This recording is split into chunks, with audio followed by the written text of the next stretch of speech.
ఈ నెల 18న అఖిలపక్షం ఆధ్వర్యంలో హైదరాబాద్లో జరిగే మహాధర్నాకు తరలి రావాలని విద్యార్థులు నిరుద్యోగులను అఖిలపక్ష పార్టీల నాయకులు కోరారు. హన్మకొండ జిల్లా గ్రంథాలయంలో జిల్లా కాంగ్రెస్ కమిటీ అధ్యక్షుడు నాయని రాజేందర్ రెడ్డి, టీజేఎస్ రాష్ట్ర అధ్యక్షుడు కోదండరాం, న్యూ డెమోక్రసీ నాయకుడు అప్పారావు, బీఎస్పీ ఉమ్మడి జిల్లా అధ్యక్షుడు సునీల్ తదితర పార్టీ నాయకులతో కలిసి జిల్లా గ్రంథాలయంలో విద్యార్థులు నిరుద్యోగులను ఉద్దేశించి మాట్లాడారు. గవర్నమెంట్ను డిమాండ్ చేస్తూ మిగతా వాళ్ళ సంగతి అంటే మీరు ఒక టెక్నికల్ కౌన్సిల్ ఏర్పాటు చేసి అవసరమైన టెక్నికల్ కోర్సెస్ను డిజైన్ చేసి పాలిటెక్నిక్లు, ఇంజనీరింగ్ కాలేజీలు, ఐటీఐల ద్వారా ట్రైనింగ్ ఇవ్వండి.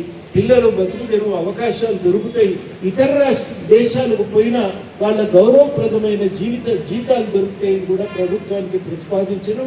3, నిరుద్యోగ యువకులకు ప్రభుత్వం చేసే అనేక పనుల్లో అవకాశం కల్పించమని కూడా ప్రభుత్వానికి చెప్పినాం.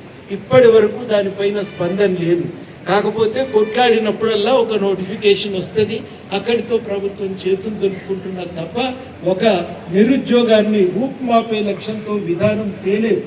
మీ అందరికీ తెలవవలసిన ఒక వాస్తవం ఏంటంటే 2014-15 నుంచి 18-19కి వచ్చేసరికి నిరుద్యోగం 3 రెట్లు పెరిగిపోయింది. ప్రతి ముగ్గురిలో చదువుకున్న యువకుల్లో ప్రతి ముగ్గురిలో ఒకరు నిరుద్యోగిగా ఉన్నారు.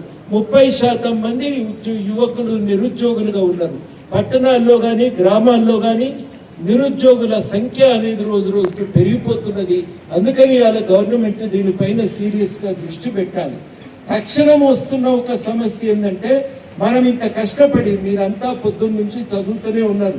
మేము ఇవాళ ఖమ్మం లైబ్రరీలో అడిగితే ఖమ్మం లైబ్రరీని ఏం చెప్పిందంటే పొద్దున 5 గంటలకు వస్తే రాత్రి 11 గంటల దాకా లైబ్రరీలో చదువుకుంటారండి అని చెప్పి.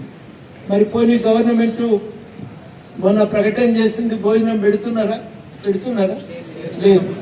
మెటీరియల్ ఇస్తున్నారా లేదు. కోచింగ్ ఇస్తున్నారా? హాస్టల్ సౌకర్యం ఉందా? వాళ్ళే హామీ ఇచ్చింది. ఇవన్నీ కూడా ఇవాళ కనీసం మీరు ఇచ్చిన మాట కూడా మీరు ఇలా అమలు చేయటం లేదనేది మనం ఇవాళ అందరం కూడా తెలుసుకోవాలి. నాయని రాజేందర్ రెడ్డి గారు రేపు అఖిలపక్ష సమావేశం జరుగుతుంది. అప్పారావు గారు, new democracy party, Bahujan Samaj party నాయకులు కూడా ఉన్నారు. అందరూ కలెక్టర్కు మీరు రిప్రజెంటేషన్ ఇస్తారు ఈ విషయాల మీద. హైదరాబాద్లో కూడా చీఫ్ సెక్రటరీతోని అఖిలపక్షం ఈ విషయాలు మాట్లాడతాం. కానీ ముఖ్యమైన విషయం అది కాదు. ఇవాళ చాలా ముఖ్యమైన ప్రశ్న మనం ఏం అడుగుతున్నామంటే కష్టపడి చదివిన వాళ్ళ శక్తిని బట్టి ఉద్యోగం ఇస్తారా, ఉద్యోగాలు వేలం వేస్తారా అని చెప్పి మనం ఇలా